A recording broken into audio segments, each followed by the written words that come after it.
क्या नंदगांव के धर्मराज आप ही हैं? क्या आप ये नहीं जानते कि एक पुलिस ऑफिसर के सामने जो तफ्तीश के लिए आया हो, इस तरह अकड़ कर खड़ा होना और अपने साथ ये लाठी गड़ा से लेकर आना एक जुर्म है? कौन से जुर्म की चेष्टा करते हो? किस विद्यालय में सीखा तुमने अपना कानून? पुलिस के इख्तियारात मैं जानता हूं। जिस गांव जिस तालुके में जुर्म होगा वहां जाने से मुझे कोई नहीं रोक सकता। संतुष्ट रहो, हमारे नगर में ऐसा कोई जुर्म नहीं हुआ। इन लोगों ने रिपोर्ट लिखाई है कि रामनाथ नाम का एक मुजरिम इनके गांव से भागकर आपके गांव में छुपा हुआ है। मुजरिम? कोई दोषी हो या निर्दोष, उसका निर्णय हमारे कुल के धर्मपीठ पर होता है। यदि ऐसा कोई अपराधी हुआ तो तुम्हारे हवाले कर दिया जाएगा। वो दोषी है या निर्दोष, इसका फैसला करने वाले आप कौन होते हैं? पुलिस का अधिकार आप अपने हाथ में कैसे ले सकते हैं? उस समय कहां था वो अधिकार, जब इस देश में विदेशी साम्राज्य था और तुम जैसे पुलिस के कर्मचारी ऐसी ही वर्दियां पहनकर महान देशभक्तों की जानें लेते थे, निर्बल प्रजा पर अत्याचार करते थे। क्या उस समय देश की बहू बेटियों की लाज बचाने का अधिकार तुम्हारे पास नहीं था? अवश्य। आज देश अपना है, राज अपना है, परंतु भ्रष्टाचार से कोई उन्नति नहीं है। हम दूर नगर के वासी हैं थानेदार, परंतु पत्रिकाओं से सूचना हम तक पहुंचती रहती है। एक बात सच होती है, चार बातें झूठी भी होती हैं। आप हर किसी को एक नजर से नहीं देख सकते, लेकिन सबको बराबर के बाटों से तोलते हैं। हमारा कर्तव्य किसी का अपमान करना नहीं, कुल की रीति निभाना है। यदि इस गांव में जब कोई अपराध करता है तो उसका न्याय धर्मपीठ पर स्वयं हम करते हैं, और जिस अपराधी की तुम बात करते हो अवश्य उसकी खोज होगी, पूछताछ होगी, और समय चाहो तो तुम खुद धर्मपीठ पर आ सकते हो, परंतु इन खाकी वस्त्रों में नहीं, साधारण कपड़े पहनकर।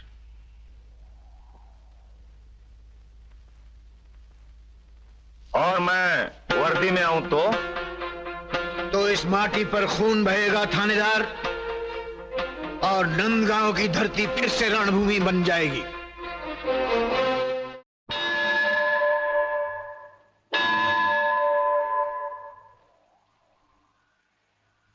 नगरवासियों, ये हमारा गांव, हमारी संस्कृति, हमारे नियम, नीति और न्याय, ये तुम सब जानते हो। किसी दूसरी बस्ती में किसी व्यक्ति ने कोई अपराध किया, हमारे एक नगरवासी ने उस अपराधी को शरण दी। धर्मपीठ की मांग है कि शरण देने वाला पीठ के सामने उपस्थित हो।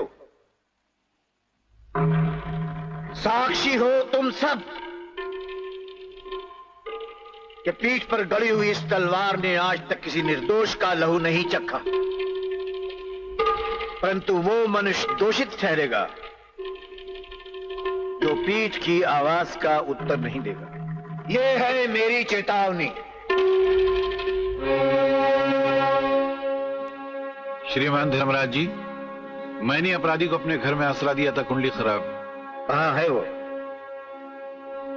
श्रीमान, मैं हूं। रामनाथ मेरा ही नाम है। क्या अपराध किया तुमने?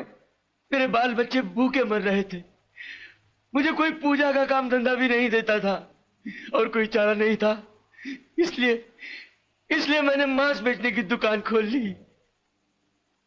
इतनी ऊंची जाति का ब्राह्मण होकर ये मांस बेचने लगा? एक हाथ में वेद, एक हाथ में कसाई की छुरी। तो यही अपराध है इसका?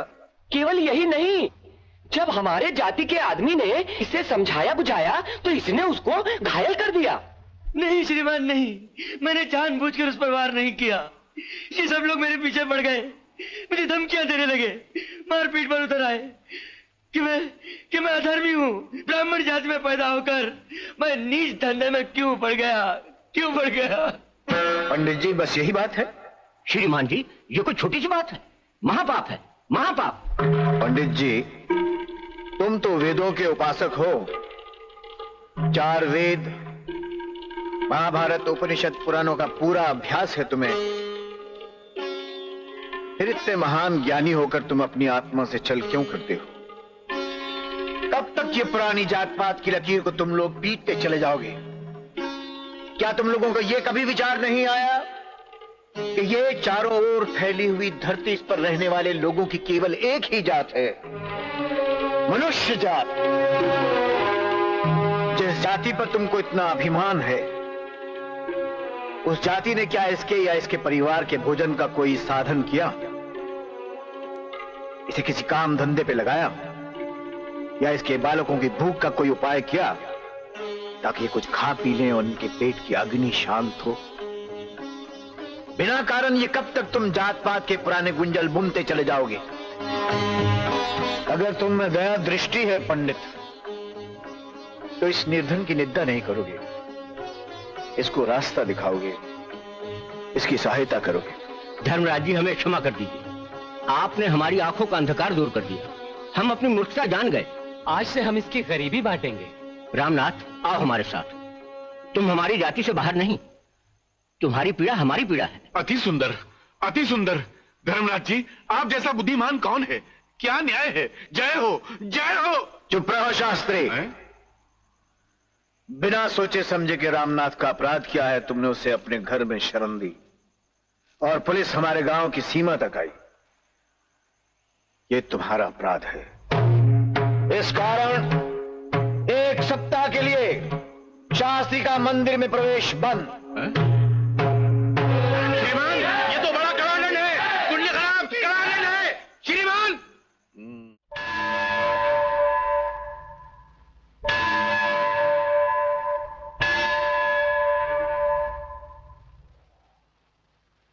धर्मराज जी, हम सब आपकी छत्र छाया में हैं, लेकिन चौधरी के बेटे छोटू ने हमारी इज्जत मिट्टी में मिला दी।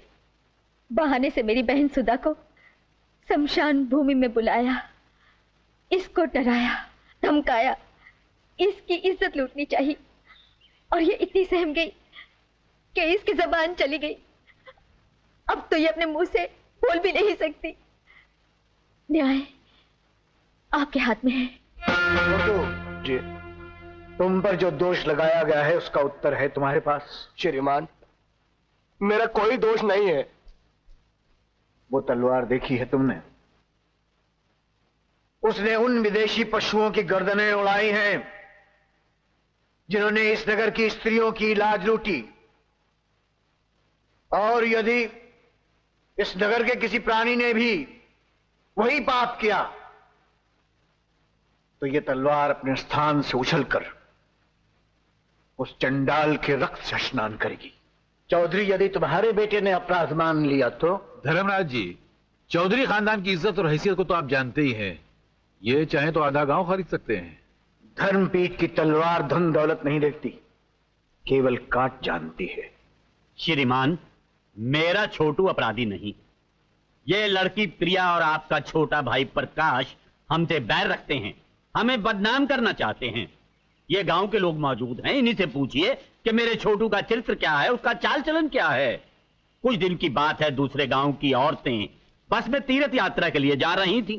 डाकू ने उन पर हमला किया तो मेरे छोटू ने अपनी जान पर खेलकर उनकी हिफाजत की, उनकी इज्जत बचाई। उसी तरह कल रात कुछ पापियों ने सुधा से छेड़खानी की, उसकी इज्जत पर हाथ डाला, तब भी मेरे छोटू ने अपनी जान जोखिम में डालकर उनका डटकर मुकाबला किया। देखिए देखिए, उसकी चोटों को देखिए, कलयुग है, आप लोग भी देखिए। चौधरी, मैंने तुम्हें कल रात भी खबरदार किया था कि अगर तुमने धर्मपीठ पर आकर अपने बेटे के पाप पर पर्दा डालने की कोशिश की तो धर्मपीठ तुम्हारी बलि ले लेगा। और याद है तुमने क्या कहा था? यही ना कि तुम्हारे बेटे छोटू ने घर से बाहर कदम नहीं रखा। कलयुग है, कलयुग।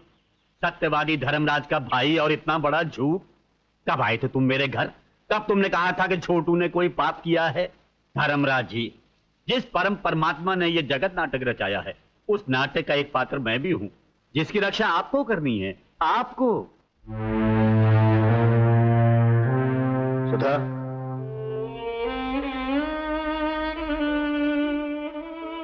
क्या छोटू ने तुम पर अत्याचार करने की चेष्टा की?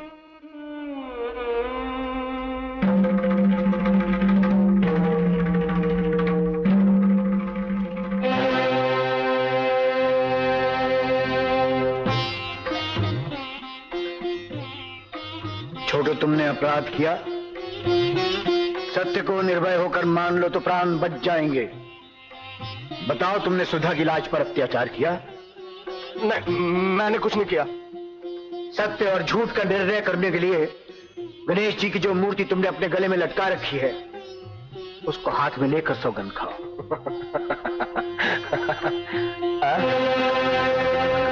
कहां है मेरे गणपति बाबा? ये रहे। भगवान कभी किसी पापी का साथ नहीं देते।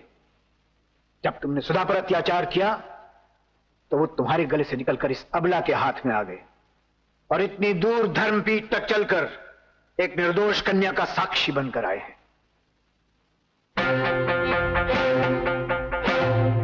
छोटू पर लगाया आरोप वास्तव निकला।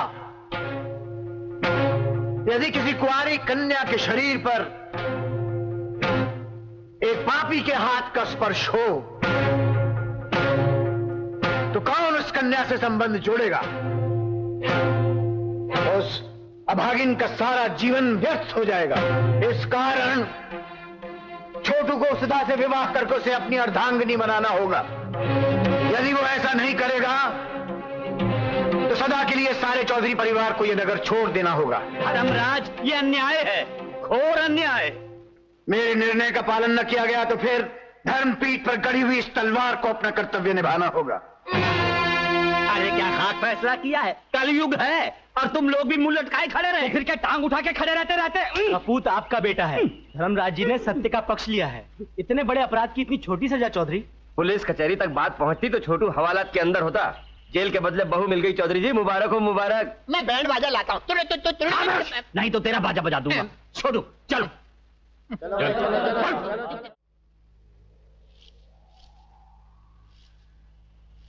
नगरवासियों, आज की समस्या है आरती पर लगाया आरोप कि उसके कारण नारायण नयनहीन हो गया, अंधा हो गया। जब कोई अपराध विचार किए बिना किया जाता है उसे भूल कहते हैं, लेकिन विचार के साथ किया हुआ अपराध निश्चित अपराध ही कहलाता है। भूल के लिए केवल प्रायश्चित और अपराध के लिए दंड आवश्यक है। इस कारण नयनहीन नारायण के वृद्ध माता पिता की देखभाल आरती को करनी होगी और इस कर्तव्य को पूरा करने के लिए उसे नारायण से विवाह करना होगा। यह अन्याय है, हमें आपका फैसला मंजूर नहीं। न्याय स्वीकार करना आरती का काम है, तुम्हारा नहीं। बेइंसाफी की छुरी से जब आरती की कुर्बानी दी जा रही है, एक चाचा होने के नाते उसे बचाने का हक मुझे है। तुम्हारा कहना उचित, परंतु पिता और सुपुत्री के संबंध से हमारा अधिकार प्रथम। यह कहाँ का अधिकार है? पिता होने के संबंध से ही आपने उसका हाथ और उनके हाथ में देने का वादा किया था, और अब आप उसकी दूसरी शादी का हुक्म दे रहे हैं। यही आपका इंसाफ है, यही आपका धर्म है। धर्म और न्याय के भेद को पहचानो प्रकाश। और उनको घर में दिया हुआ वचन एक पिता का पारिवारिक धर्म था, और धर्मपीठ पर बैठकर किया हुआ निर्णय एक धर्म अधिकारी का न्याय है, उसकी नीति है। आपकी नीति से हमें कोई मतलब नहीं। धर्मपीठ से केवल न्याय सुनाना ही नीति है, इस पर कोई टीका नहीं कर सकता। मैं आपसे बहस नहीं कर रहा, सिर्फ आपका फैसला हमें मंजूर नहीं। जी, हमारा फैसला स्वीकार न हुआ तो इसके दो ही परिणाम हैं, या तो इस नगर से वनवास और या इस तलवार को तुम्हारे प्राणों की आहुति।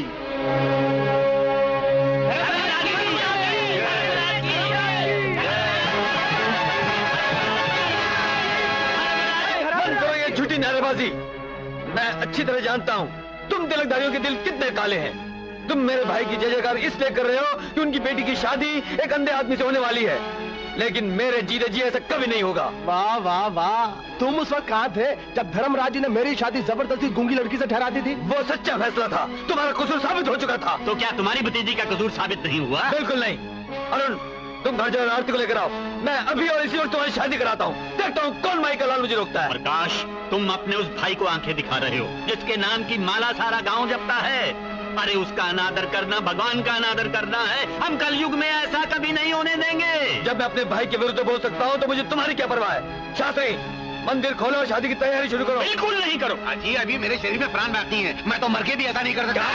करता हूँ भाई, करता हूँ, अभी करता हूँ, अभी करता हूँ। चलो चलने का बंदोबस्त करो। क्या बोला? चलो जल्दी आके। छोटू,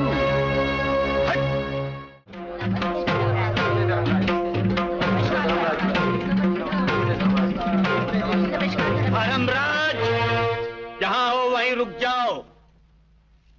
अब तुम्हें धर्मपीठ पर बैठकर फैसला करने का अधिकार नहीं रहा। अब तुम्हारी पदवी छिन गई।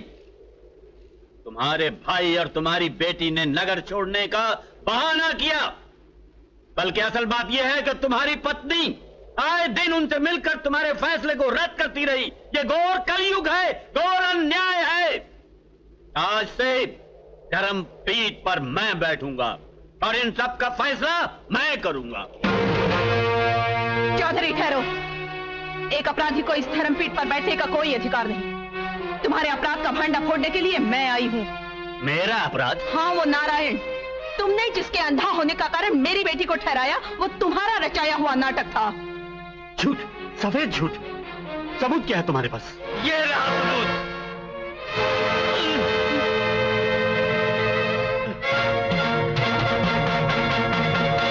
धर्मराज जी, आप सत्य न्याय की मूर्ति हैं।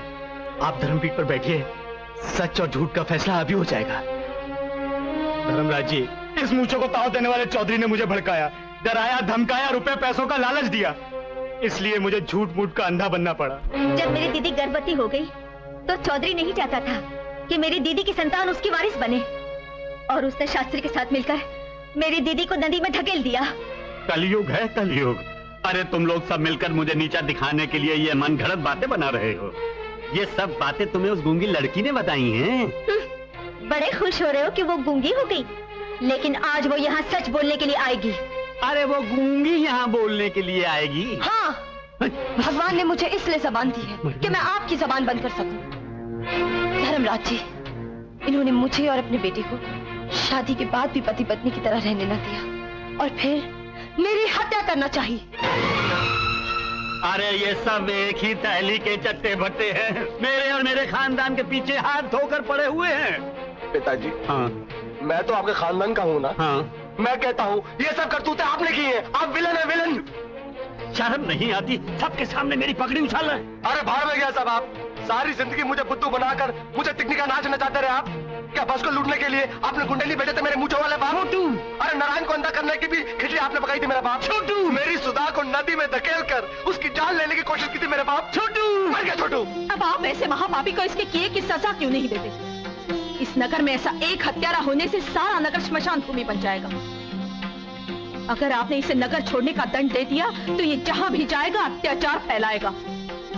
आज 4 पीढ़ियों से जो तलवार इस गांव की, धर्म की और हमारे वंश की मान मर्यादा की रक्षा करती चली आई है, आज उसी तलवार से इसके टुकड़े टुकड़े करके धर्म और न्याय की स्थापना कीजिए।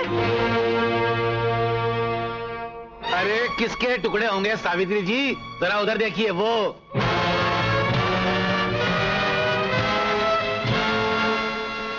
देखिए, आपकी गर्भवती पुत्री, एकमात्र संतान और आपका जमाई, और ये 2 मरखने बैल। धर्मराज, अब 2 ही रास्ते हैं तुम्हारे सामने। या तो अपने सारे परिवार के साथ ये पूरा गांव छोड़कर चले जाओ, वरना ये मरखने बैल हम तुम्हारे परिवार पे छोड़ देंगे। धिक्कार है शास्त्री, तुम्हारे इस तुच्छ जीवन पर, तुम्हारी इस विचार भावना पर। जान लो अगर अभी तक नहीं जाने कि अपने सारे पारिवारिक संबंध, नाते, रिश्ते हम इस पीठ को अर्पण करके यहां खड़े हैं। मूर्ख है वो जो समझता है कि अपनी सपुत्री की रक्षा के लिए ये अधिकारी अपने आदर्श का बलिदान कर देगा। नगरवासियों, ये चंडाल, इस बस्ती की शांति और सभ्यता को नष्ट करने वाले, ये अपने स्वार्थ के लिए पाप को पुण्य और पुण्य को पाप का नाम देने वाले, ये लोगों के जीवन दीप बुझाकर अपने घरों में उजाला करने वाले इन हत्यारों ने मिलकर आज इस धर्मपीठ पर आक्रमण किया है। चौधरी, जिस दिन तुम जैसे अपराधियों को इस न्यायपीठ पर अधिकार प्राप्त हो जाएगा, वही दिन होगा प्रलय। धरती माता की छाती फट जाएगी और प्रकृति बिखर जाएगी धूल बनकर। परंतु ऐसा होगा नहीं चौधरी। तुम जैसे भ्रष्टाचार को इस न्यायपीठ से वो भयंकर दंड मिलेगा कि जीते जी तुम मृत्यु की भिक्षा मांगोगे और मृत्यु तुमसे दूर भागेगी।